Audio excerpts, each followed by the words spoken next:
The Assembly Hall of Toyanka was the largest structure ever built by any living species in the known galaxy. A cathedral of glass and light that floated in orbit around a dying red star, spinning slowly in the dark like a jewel that refused to stop shining. And inside it, 4,000 civilizations had gathered to talk about the end of everything, and they could not stop arguing about procedure.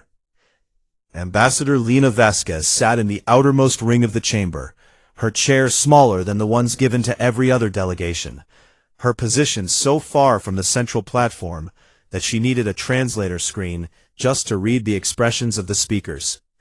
This was the newcomers' table, and humanity had been sitting here for 40 years now, watching ancient empires debate while the galaxy burned at its edges.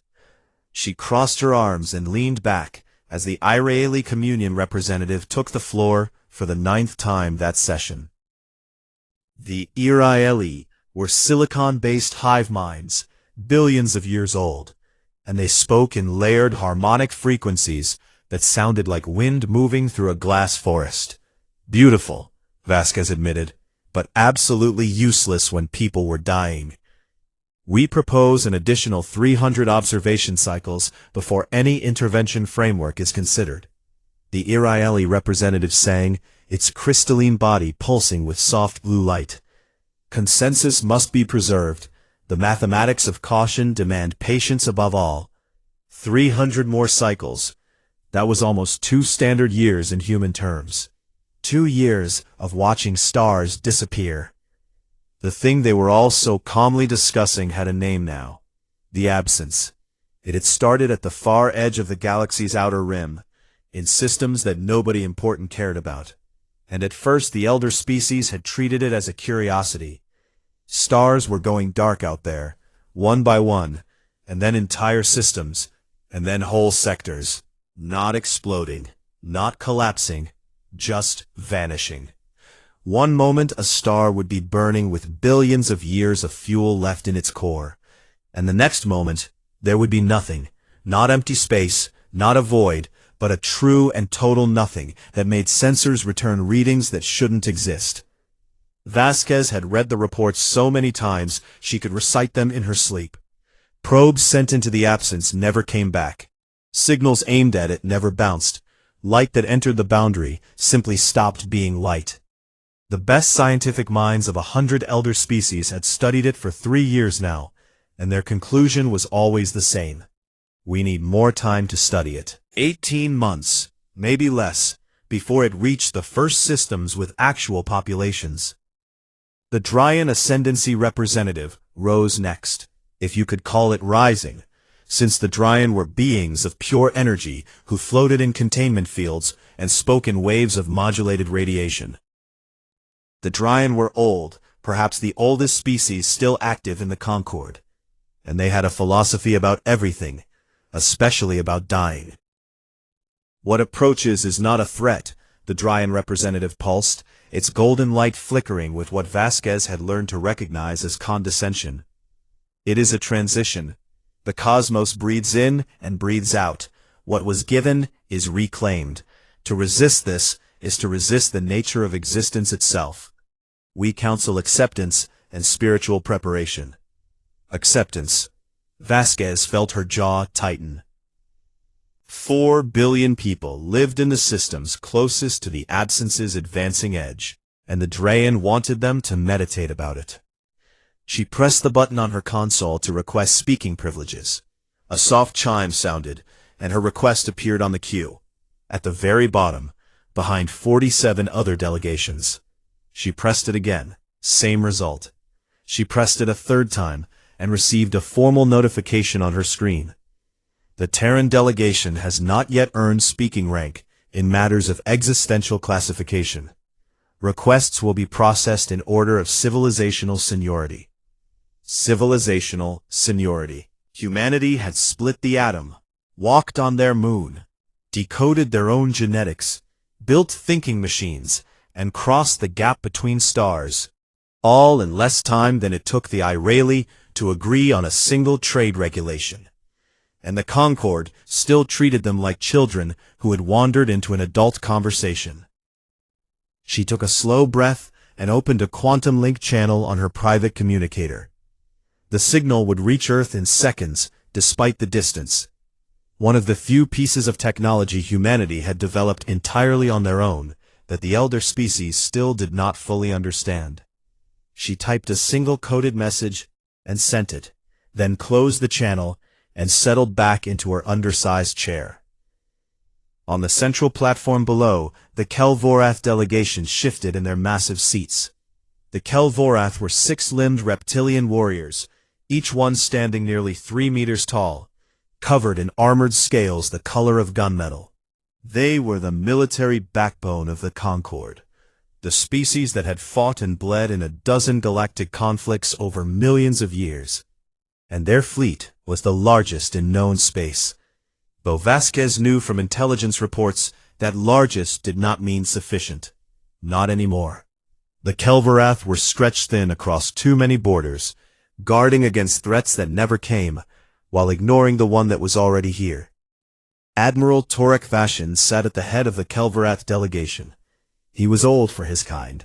His scales faded to a pale silver around his jaw and crest, but his eyes were sharp and black, and missed nothing. He had fought in 3 major engagements and commanded fleets larger than most species could imagine.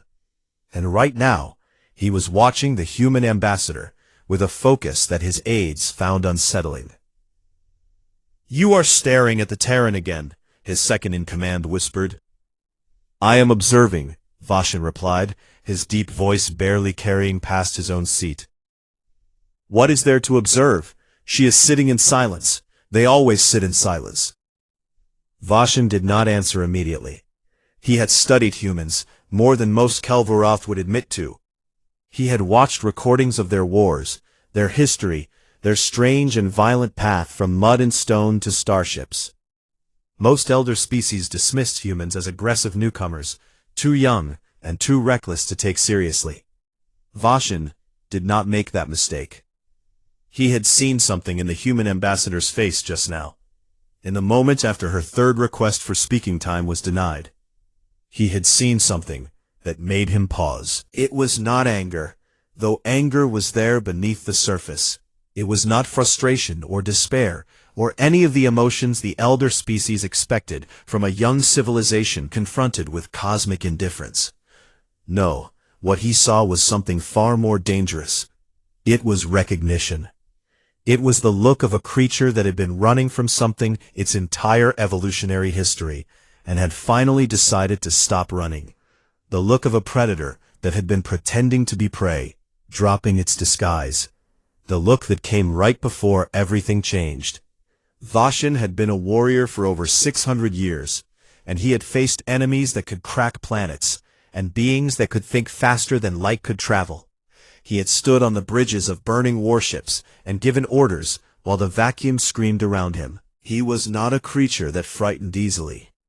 But watching Lena Vasquez sit perfectly still in her too small chair, her dark eyes fixed on the central platform where ancient empires played their ancient games, he felt something he had not felt in a very long time.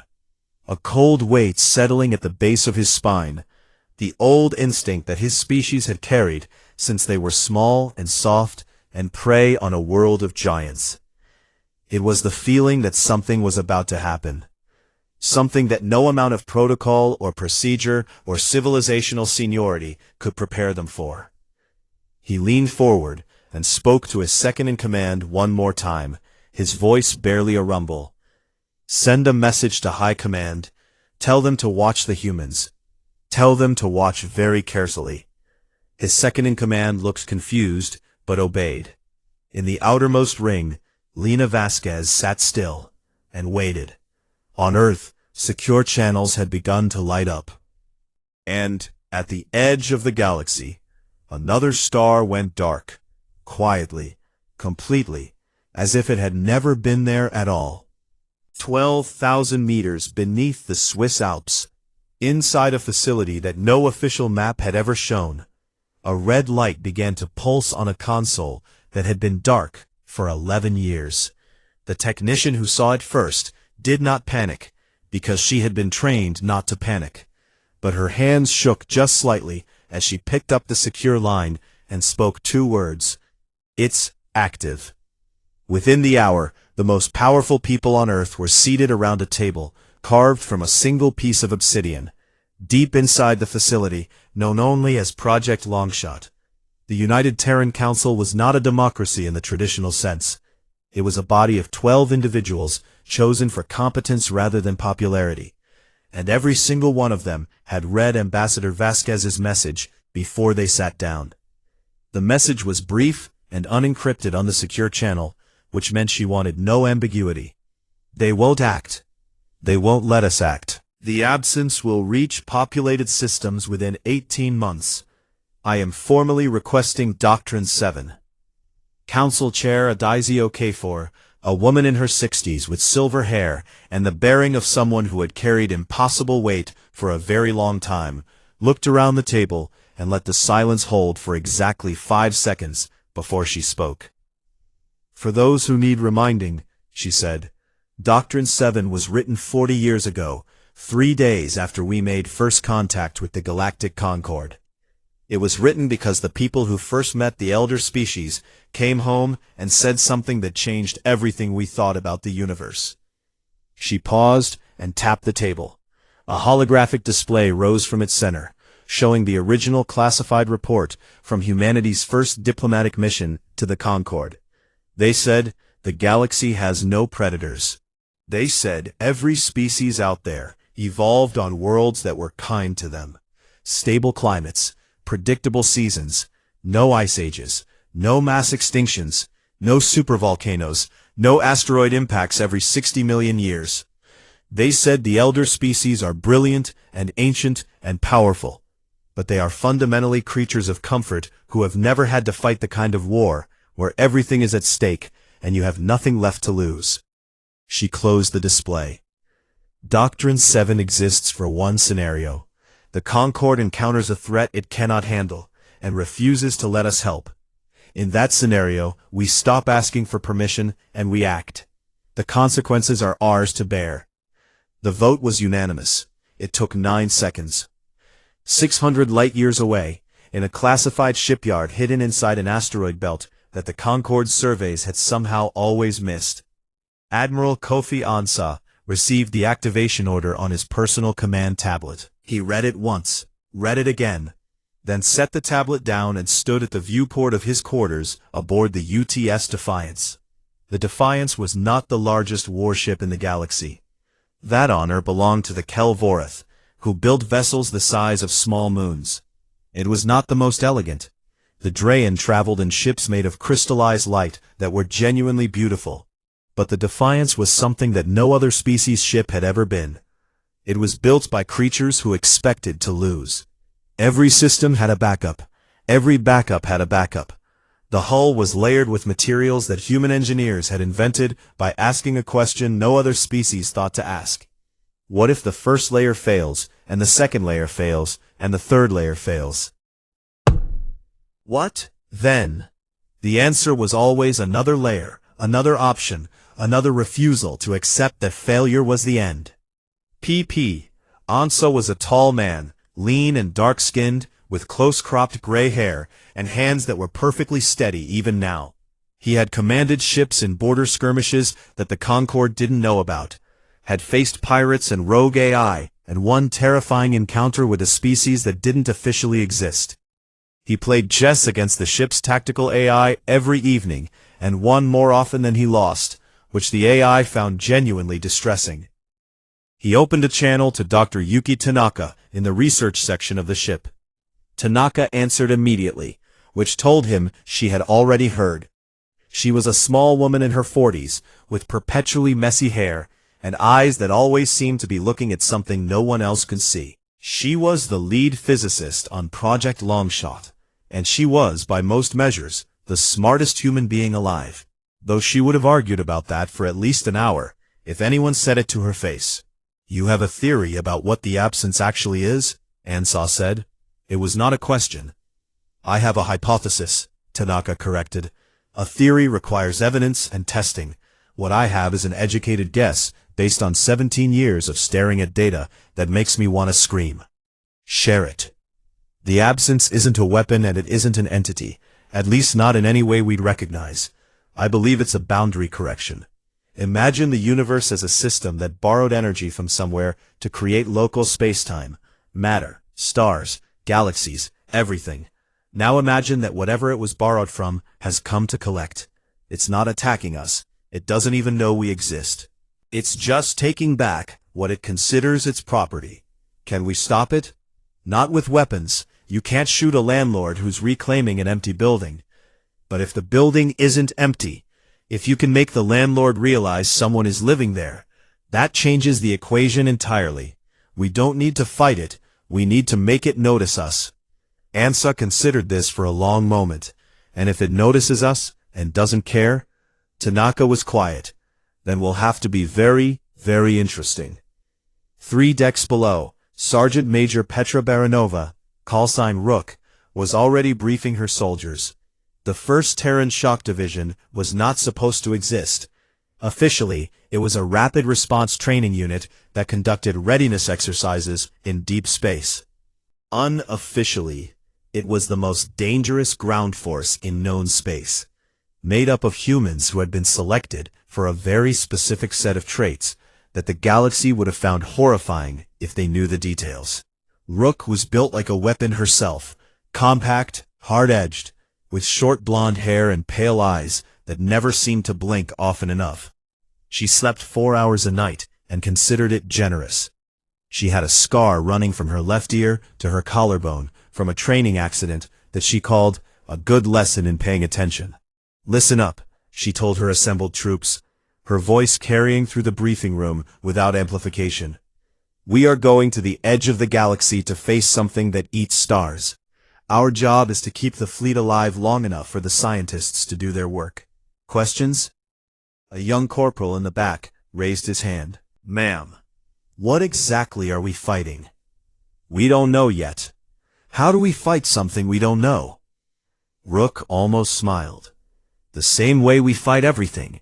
We show up, we refuse to die, and we figure it out as we go. That's been the human way for 300,000 years, and it hasn't failed us yet." In the shipyard around the Defiance, 56 other vessels were powering up their engines. They were a mixed fleet: cruisers, destroyers, science vessels, supply ships, and 4 carriers that held atmospheric fighters modified for deep space combat.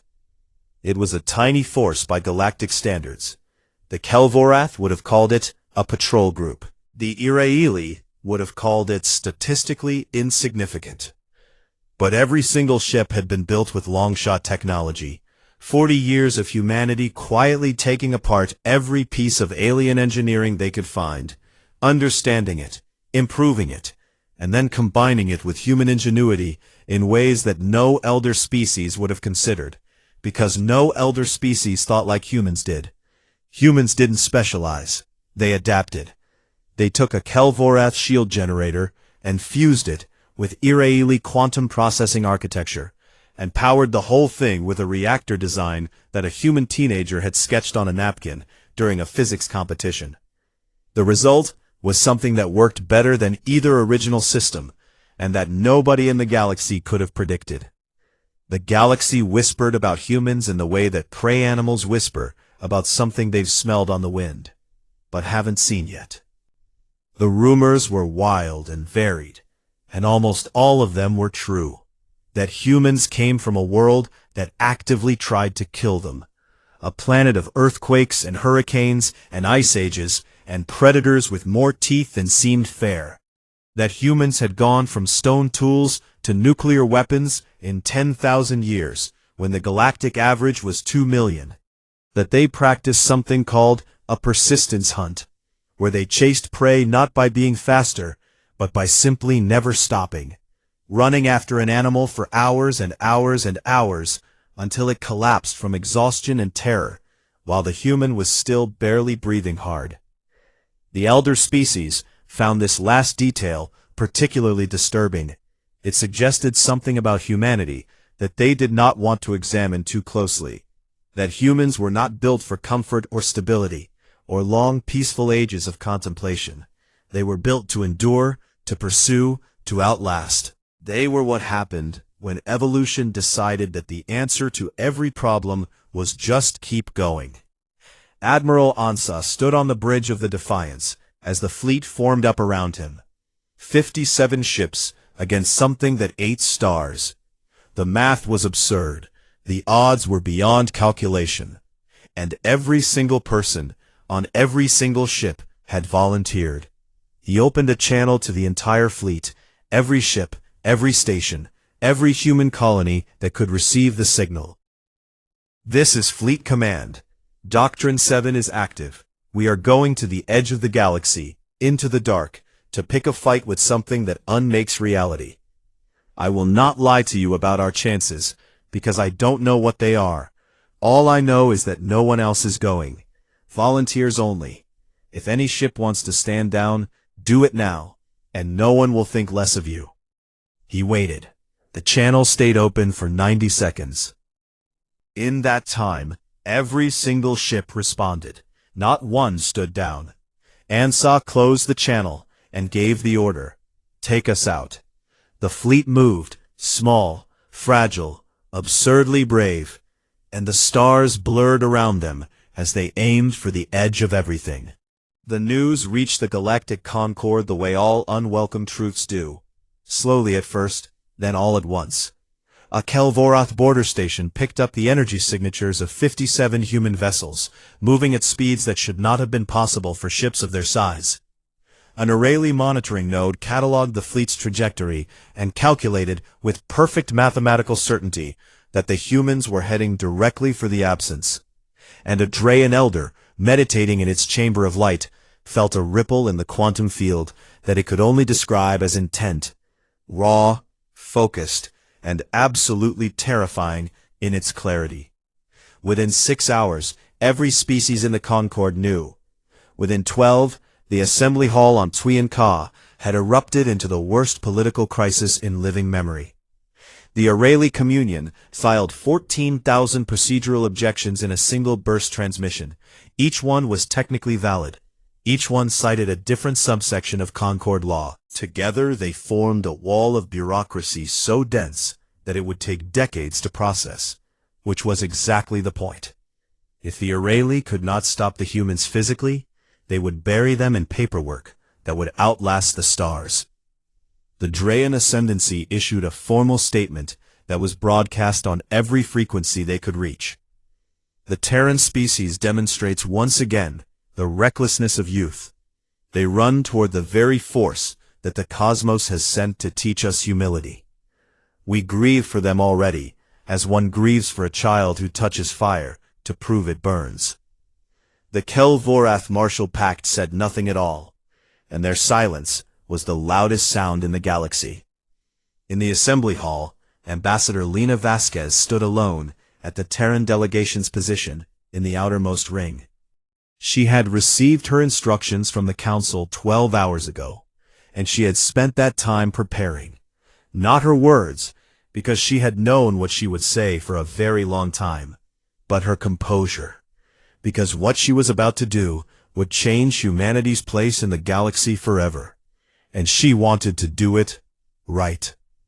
The Speaker of the Assembly, an ancient Arrayli whose crystalline body had turned almost entirely white with age, called the emergency session to order, and immediately opened the floor for a motion to condemn the Terran action. 17 species rushed to support it. The motion was heading for a vote when Vasquez did something that had not been done in the assembly hall in over 1,000 years. She stood up without being recognized, walked down from the outermost ring toward the central platform, and began to speak. "Point of order," the speaker chimed, its harmonics sharp with displeasure. "The Terran delegation does not have speaking privileges in this." 11 sessions, Vasquez said, and her voice carried, because the human delegation had quietly modified their audio system weeks ago to broadcast at frequencies that every species in the room could hear. "You have held 11 emergency sessions about the absence. You have proposed 47 resolutions. You have passed 0. You have taken no action of any kind, while systems at the edge of the galaxy go dark, and billions of living beings wait to find out if they will simply stop existing. The hall had gone completely silent. 4,000 delegations, representing species that had been building civilizations when humanity's ancestors were still figuring out fire, sat and listened to a woman from a world they considered barely civilized. "We asked to help," Vasquez continued, climbing the steps to the central platform where no human had ever stood. "We asked to contribute ships, scientists, resources. We were told to wait. We were told we hadn't earned the right to speak on matters of existential classification. We were told to sit in our little chairs in the back of the room and watch the grown-ups talk." She reached the center of the platform and turned slowly, looking out at the vast chamber, meeting the eyes and sensors and energy signatures of a galaxy that had underestimated her species since the day they arrived. "So, fine. We'll handle this." She walked out. She did not look back. Behind her, the assembly hall erupted into chaos that would take 3 days to calm down. Across the galaxy, the reaction was not limited to politicians. Ordinary citizens of 1,000 worlds watched the footage of Vasquez's speech and felt something shift in their understanding of the universe. The humans had always been strange, too aggressive, too fast, too willing to take risks that no sensible species would consider. But this was something beyond strangeness. This was a species that looked at the end of everything and got angry about it, as if the destruction of stars was a personal offense that they intended to correct. On a Ireli homeworld, a young node cluster, barely 300 years old by their standards, practically an infant, accessed the Concord's archives and searched for information about humans. It watched recordings of human wars and felt something its species had no word for. The closest translation was the sensation of calculating a probability and discovering that the answer is both 0 and 1 simultaneously, which was the Ireli way of describing dread. It watched humans charge into battle against impossible odds and win, not because they were stronger or smarter, but because they simply would not accept the concept of defeat. It watched a recording of a human soldier carrying a wounded comrade across 3 kilometers of open ground while being shot at, and it tried to calculate the logic of risking one life to save another when the mathematics clearly showed that both would likely die. The calculation failed. The mathematics did not apply. There was something operating in humans that existed outside of mathematics entirely, and the young node cluster found this more frightening than the absence itself. On a Drayan meditation sphere, an elder, one of the oldest beings in the galaxy, a creature of pure energy, who remembered when the Concorde was young, sat with a student and watched the human fleet's trajectory on a display of woven light. "Master," the student asked, "why do you look troubled? The humans will fail. Nothing can stand against the cosmic cycle." The elder flickered, a sign of deep thought or deep worry. In beings of pure energy, the two looked the same.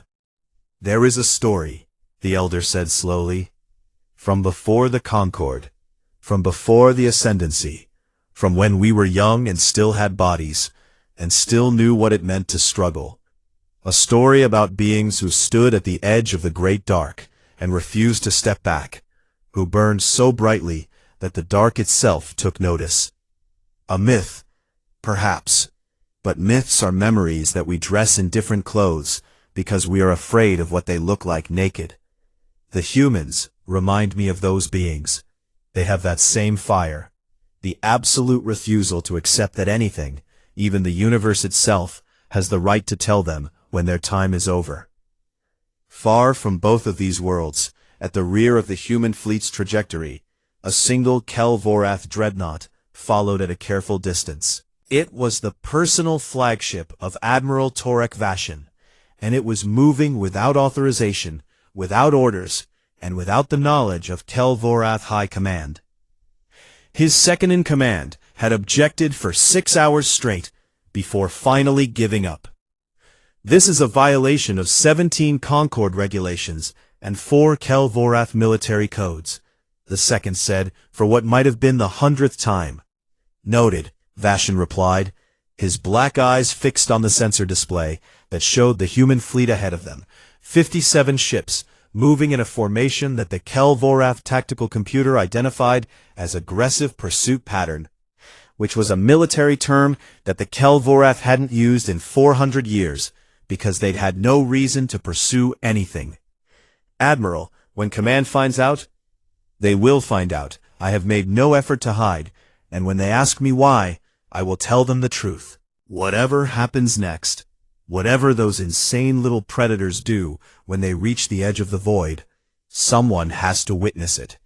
History demands a witness, and I will not trust that duty to a probe.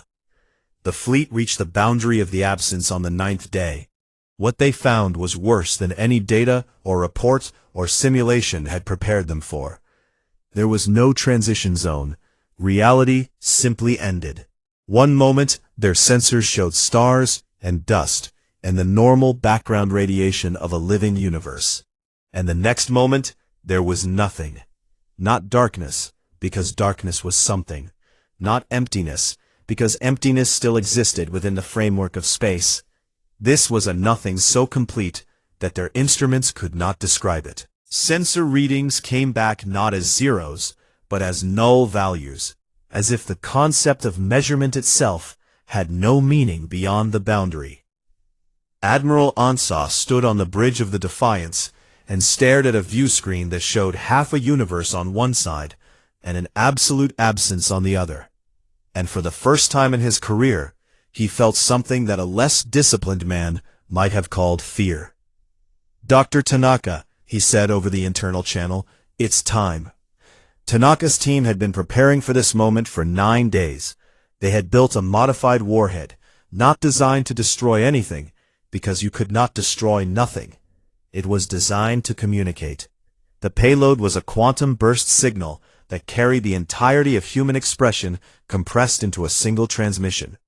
Every piece of music ever written, every language ever spoken, every mathematical proof, every painting, every poem, every scream of rage and whisper of love that humanity had ever produced. It was not a weapon. It was a hello. It was a species introducing itself to the void and saying, "We are here and we are not nothing." The warhead launched. It crossed the boundary. And for one heartbeat, the absence swallowed it whole, just as it had swallowed everything else. Then it stopped. Every sensor in the fleet registered it at the same moment. The boundary of the absence, which had been advancing steadily for years, simply stopped moving. Across the galaxy, monitoring stations on 1,000 worlds saw their readings freeze. The void, for the first time in recorded history, had paused. Silence fell across every bridge, every lab, every command center in the fleet. Silence fell across the assembly hall where the footage was being broadcast live. Silence fell across a galaxy that had been holding its breath without knowing it. And then, from deep inside the nothing, from a place that should not have been able to send anything because it was not a place at all, something came back. It registered on the fleet's quantum receivers as pure mathematics, a pattern so complex that the ship's AI needed 4 seconds to even recognize it as a signal. Dr. Tanaka translated it in 11 minutes, her hands trembling, her eyes wide, her voice barely above a whisper when she called the bridge. "Admiral." It answered. It's one word, one concept expressed in mathematical structure. What does it say? She took a breath that every person on the bridge could hear. It says, "Why?"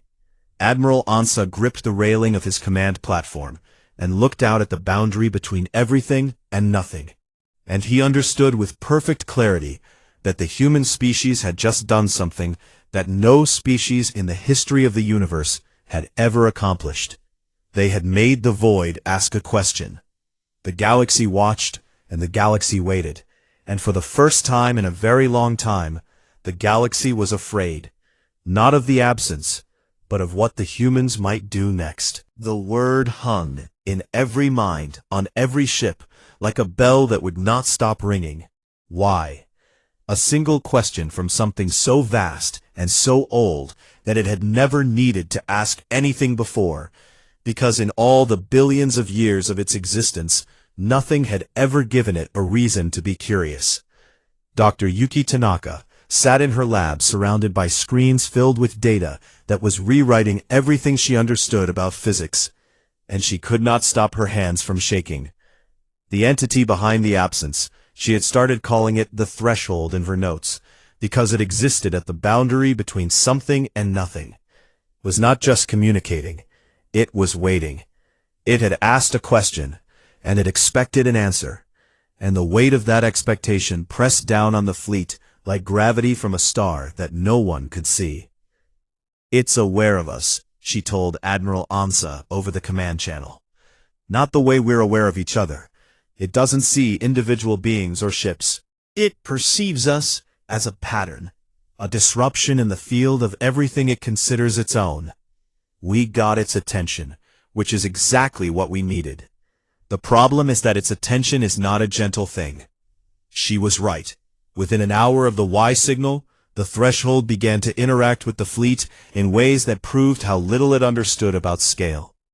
It sent out what Tanaka described as a query pulse, a ripple through local space-time that was the equivalent of a curious hand reaching out to touch something small. The pulse was gentle by the threshold standards, which meant it only generated gravitational anomalies equivalent to a small black hole. The escort ship UTS Resolute was caught in the first pulse. It was a light destroyer, carrying 412 crew members, and it crumpled like paper in a fist.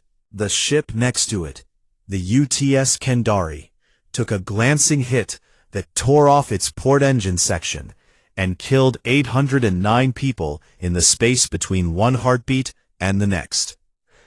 1,221 humans died in the first 4 seconds of contact. The fleet's formation scattered and reformed, not retreating, but spreading out to present a smaller collective target. Admiral Ansa watched the casualty reports scroll across his screen and felt each number like a blow to the chest. But his voice when he spoke was steady, because it had to be, because 12,000 people on 55 remaining ships were listening to him, and they needed to hear a man who was not breaking. "All ships, maintain position. Do not fall back. Damage control teams, you know your jobs. Medical, prioritize the wounded on Kendari. Tanaka, talk to me." "It wasn't an attack," Tanaka said, and there was something in her voice that was equal parts horror and wonder. "It was a question. It reached out to examine us, and we broke, because we're made of matter, and matter breaks when space-time bends that hard.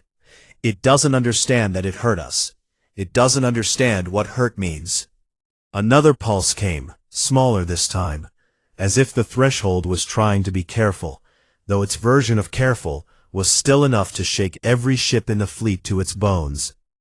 This time no one died, but the message that accompanied it was clear, even before Tanaka translated the mathematics. "You break, why stay?" 4 words that carried more genuine confusion than anything the Concorde's elder species had ever expressed about humanity. The threshold had observed, for the first time in its existence, something that contradicted every pattern it knew. It had touched these small fragile things, and they had broken, and they were still here. This did not make sense. In the threshold's experience, which stretched across billions of years and multiple galaxies, things that broke went away. That was what breaking meant. But these things, these tiny, impossibly brief sparks of organized matter, they broke and they stayed, and they kept sending signals that tasted like defiance. Ansa read the translation and was quiet for a long time. Around him, his bridge crew worked in the focused silence of people who understood that they might die in the next minute, and had made peace with it the way soldiers do, not by accepting death, but by choosing to do their work anyway. He called Tanaka and Vasquez, who was patched in from Thuyan Ka on a quantum link that crossed half the galaxy in less than a second. The three of them were, in this moment, the voice of the human species, and they all knew it. "It wants to know why we haven't left," Ansa said. "What do we tell it?" Vasquez spoke first. "This thing operates on a level we can barely comprehend. If we say the wrong thing, if we say nothing, it will keep reaching out, and each time people will die," Tanaka interrupted. "It's trying to understand us. If we don't help it understand, it will take us apart piece by piece out of sheer curiosity. We need to give it an answer it can process." "Something mathematical?" Vasquez asked. "No," Tanaka said. "Something true. The mathematics are just the language. What matters is the content. It needs to be something fundamental about what we are, expressed in a way that a cosmic-scale intelligence can grasp." Ansa listened to them both, and then looked out the viewport, at the boundary where everything became nothing, where 1,200 of his people had just ceased to exist, where a force older than the galaxy was waiting to hear why a species that lived for less than a century on a tiny rock in an unremarkable solar system thought it had the right to keep existing. He made the call. He didn't consult anyone else because there was no time, and because he knew, with the certainty of a man who had spent his entire life leading people into places they shouldn't be able to survive, that the answer had to be simple. Not clever, not philosophical, not diplomatic. Simple and true and human. He ordered Tanaka to encode a response using the same mathematical framework the threshold used. The message was 3 words long. "Because we're here." No justification, no argument, no proof, just the fundamental, irreducible human refusal to accept that being somewhere means nothing. They were here, they existed, and existence was its own reason. It was the same answer that every human being had given to the universe since the first one looked up at the stars and refused to be small. We are here because we are here, and that is enough. The signal crossed the boundary. The threshold received it. And for 17 seconds, that felt like 17 years, nothing happened. Then the absence moved. Not forward, backward. The boundary contracted, pulling away from the fleet by a distance that Tanaka calculated as roughly a third of a light year. Across the galaxy, every monitoring station registered the change simultaneously. The void that had been steadily swallowing stars for years had just retreated. And it had done so because 55 battered human ships had told it, in the simplest possible terms, that they would not move. The assembly hall on Thuyan Ka was watching the live feed. 4,000 delegations saw the boundary pull back, and the silence that followed was the most profound silence the Concord had ever known. For the first time in millions of years, every species in the galaxy had nothing to say. But the threshold was not surrendering. Tanaka understood that immediately. It was reassessing. It had encountered something new for the first time in its unimaginable existence, and it was doing what any intelligence does when faced with the genuinely novel. It was stepping back to think. The next signal came 43 minutes later, and it was far more complex than anything before. Tanaka locked herself in her lab, with 4 AI assistants, and worked for 19 hours without sleep or food, driven by coffee and the desperate knowledge that every minute she spent decoding was a minute the fleet spent waiting for a cosmic entity to decide whether or not to erase them. When she finally emerged, her face was pale and her eyes were red, and her voice was hoarse. But there was something in her expression that Ansa recognized. It was the look of a scientist who had just encountered the most important data of her life. "It's a challenge," she said. "The threshold acknowledges our response. It finds us, and this is a rough translation, interesting. But it says interesting things end. Everything it has ever observed has ended. It wants us to prove that we should not. It wants a reason. A real reason, expressed in a language it can understand, for why localized existence, matter, Energy, life, consciousness should persist instead of being reclaimed. It's asking us to justify existence itself, Ansa said. Yes, can we do that? Tanaka laughed, not a happy laugh, but the slightly unhinged laugh of a woman who had been asked to solve the hardest problem in the history of the universe, and was already starting to see the shape of the answer. I have ideas, but I need data I don't have. I need Kelvarath engineering specifications. I need Irelie quantum computational models. I need the Draen's cosmological archives that they've been hoarding for millennia. I need the combined knowledge of every species in the Concord, and I need it yesterday. Vasquez, still listening from half a galaxy away, said quietly, "Leave that to me." Because seeing is different from hearing, and every species in the Concord had just seen the impossible. They had watched the dark flinch. The Kelvorath moved first. Admiral Torek Vashin, who had followed the human fleet against orders, and watched from the edge of sensor range as 2 ships died and the rest held their ground, opened a direct channel to Admiral Ansa.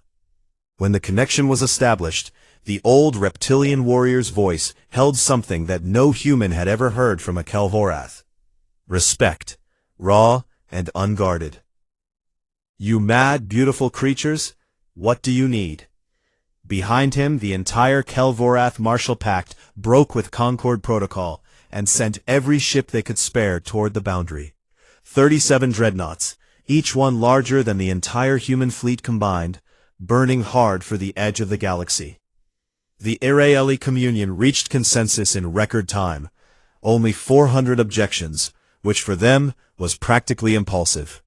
They began transmitting their complete scientific archive to the human fleet. A data stream so vast that it took the Defiance's computers 6 hours just to catalog the index.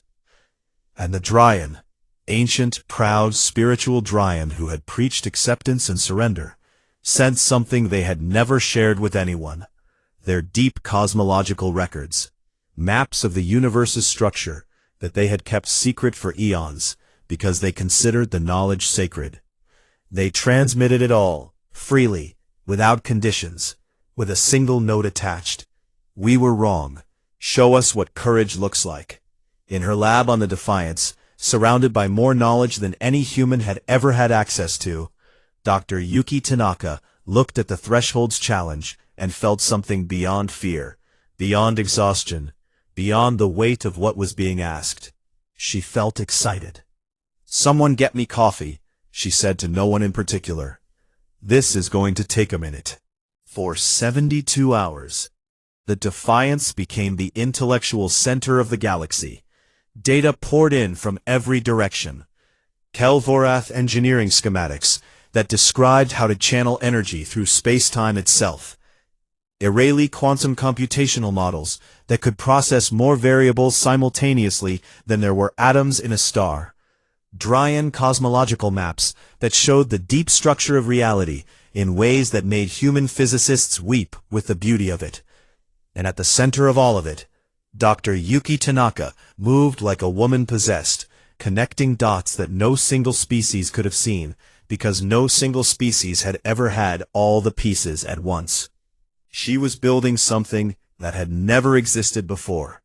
Not a weapon, not a shield, not a machine, but an argument, a proof, expressed in the fundamental language of reality itself. She called it the proof of resonance. "Here is what I understand," she told Admiral Ansa and the assembled command staff on hour 49, standing in front of a holographic display so complex that it looked like a living thing. "The Threshold operates on a simple principle. Energy was borrowed to create local space-time, and it is reclaiming that energy because, from its perspective, the loan has no purpose. Matter forms, matter dissolves, entropy increases, and eventually, everything returns to the baseline. It's been doing this across multiple galaxies for longer than we can calculate, and it has never encountered a reason to stop, because until now, nothing has ever given it one." She pulled up a model that showed the flow of energy in a universe without life. Matter forming and dissolving in patterns that were complex, but ultimately meaningless. leading inevitably back to maximum entropy. "But here is what the threshold doesn't know," she said, and her eyes were bright with the fire of someone who has seen something true. "Life changes the equation. Consciousness changes it even more. When matter organizes itself into systems that can observe and interact with reality, when it becomes alive, it creates something that did not exist before. Information. Not just data, but meaning. The pattern of a song is not the same as the vibration of atoms. The thought behind a mathematical proof is not the same as the chemical reactions in a brain. Life creates a feedback loop that increases the total complexity of the universe in a way that raw physics alone cannot."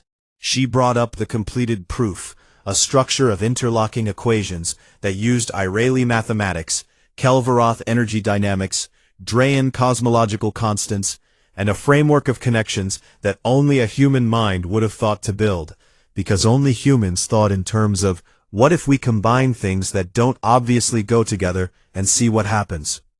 Existence isn't borrowing energy from the threshold. Existence is investing it. Every living thing, every thinking mind, every civilization that builds and dreams and creates is adding something to reality that reality cannot produce on its own. To unmake life is not to reclaim a debt. It is to destroy the only thing in the universe that generates genuine novelty. It would be making everything lesser, including itself. Ansa studied the display for a long moment. "Will it work?" "I believe so, but transmitting it is going to be the hard part. We're not sending a radio signal. We need to broadcast the proof directly into the structure of space-time so that the threshold can perceive it in its own terms. That requires more energy than any ship or fleet can generate." "How much energy?" 17 stellar-grade power cores running simultaneously, channeled through every shield generator and quantum transmitter in the combined fleet. It will take everything we have and everything the Kelvaroth brought. For 11 seconds, we will be broadcasting at a power level that rivals a small star. And during those 11 seconds, every ship will be completely defenseless, shields down, weapons offline, life support on minimum. If the threshold decides to send another query pulse during the transmission, there will be nothing left of us but light." The silence on the bridge was total. Every officer understood what was being asked, not just of them, but of every soul on every ship in the combined fleet. They would lower every defense they had, and trust that a cosmic entity, with no concept of mercy, would give them 11 seconds of patience. Ansa made the decision the way he made every decision. Clearly, quickly, and without flinching. "Begin preparations. Coordinate with Admiral Vashin and the Kelvaroth fleet. I want every ship in position within 6 hours."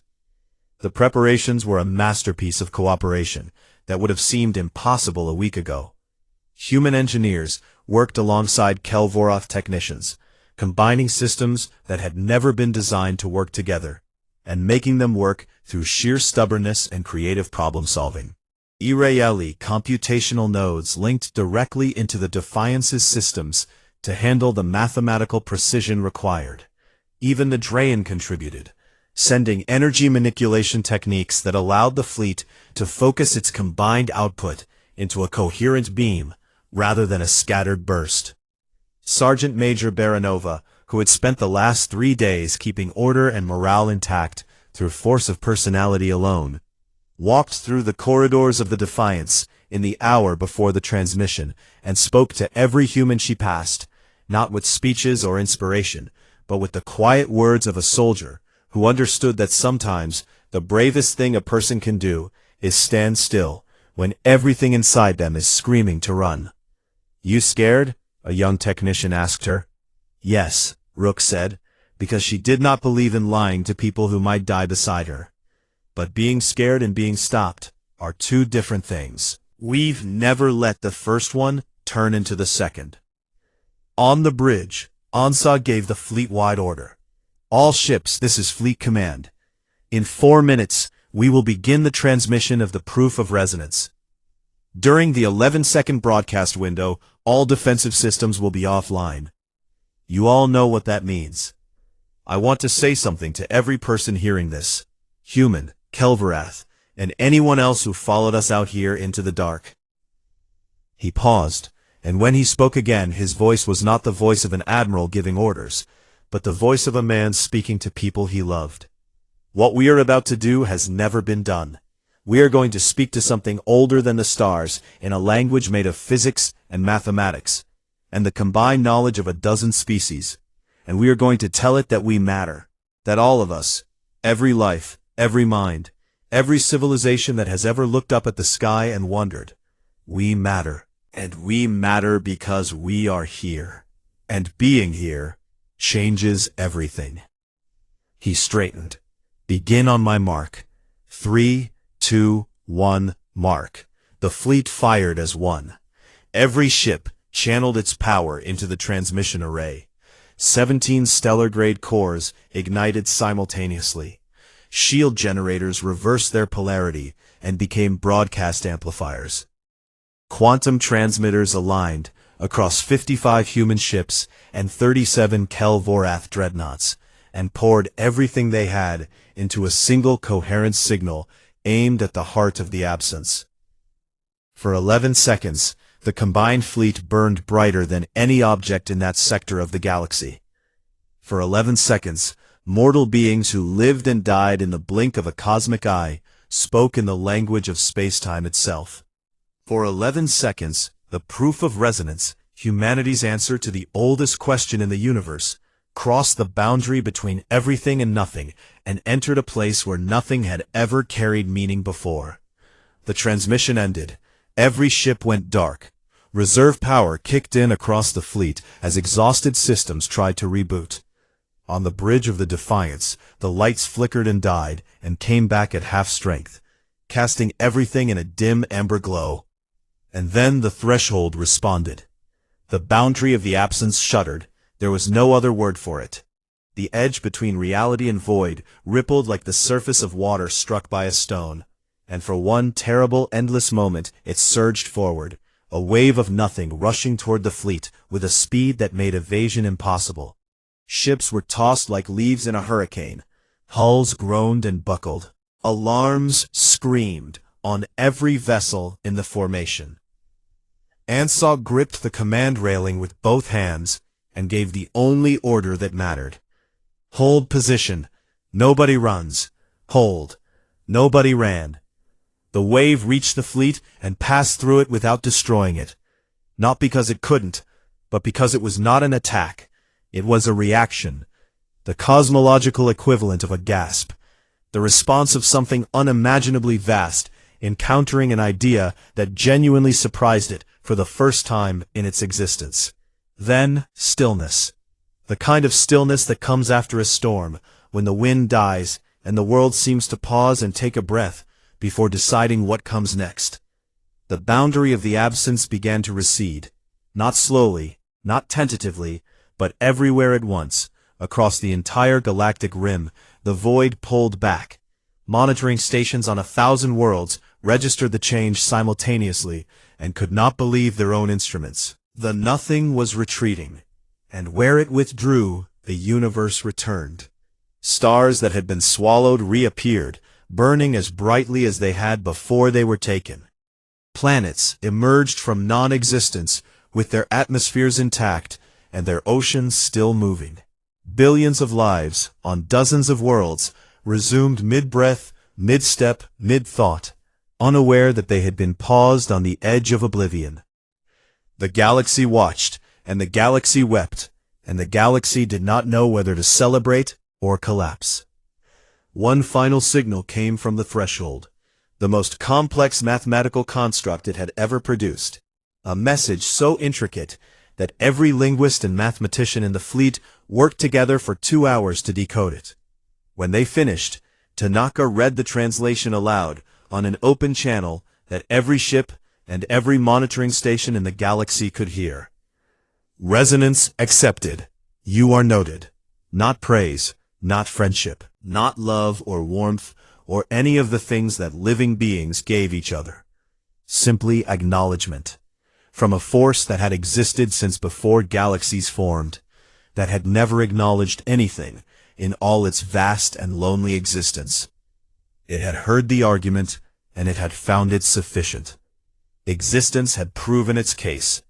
The debt was not a debt, but an investment, and the threshold would not foreclose. The aftermath came in waves, like everything else. The Galactic Concord convened an emergency assembly, and for the first time in history, the Terran delegation was seated in the inner ring. No one objected.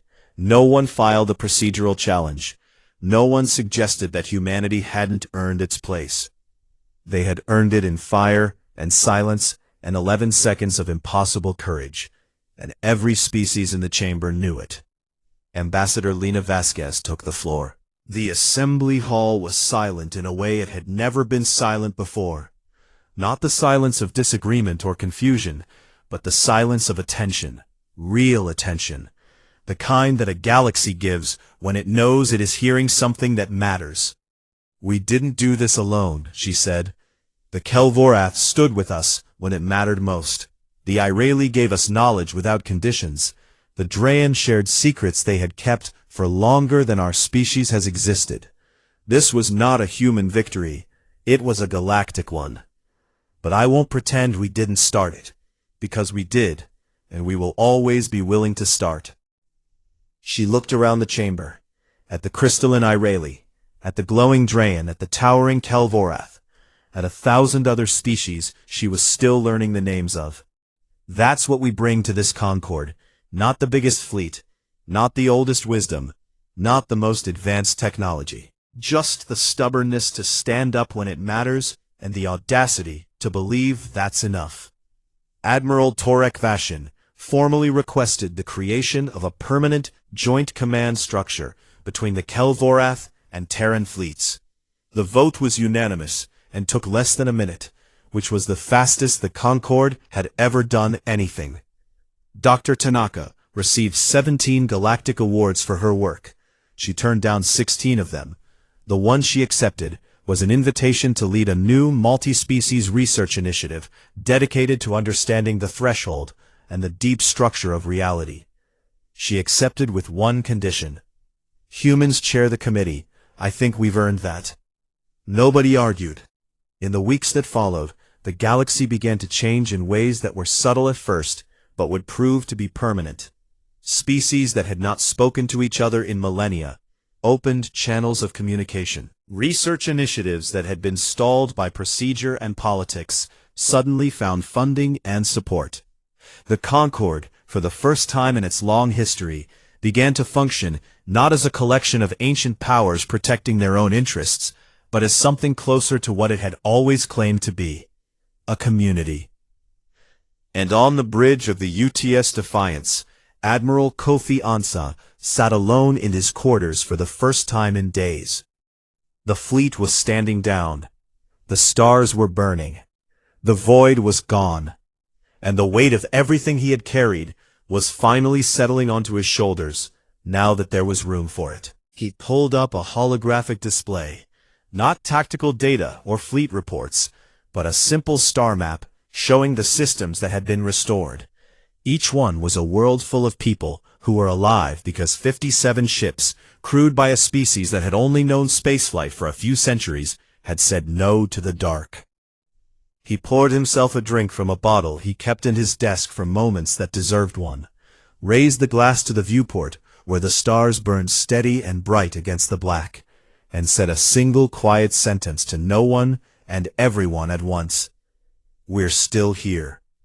Outside, the galaxy turned, and somewhere at the edge of everything, in a place where nothing met something, a vast and ancient presence that had never before had a reason to remember anything, held a single thought, small, new, and extraordinary in its novelty, the thought that somewhere in the bright and noisy chaos of existence there were beings worth noticing, and that was enough.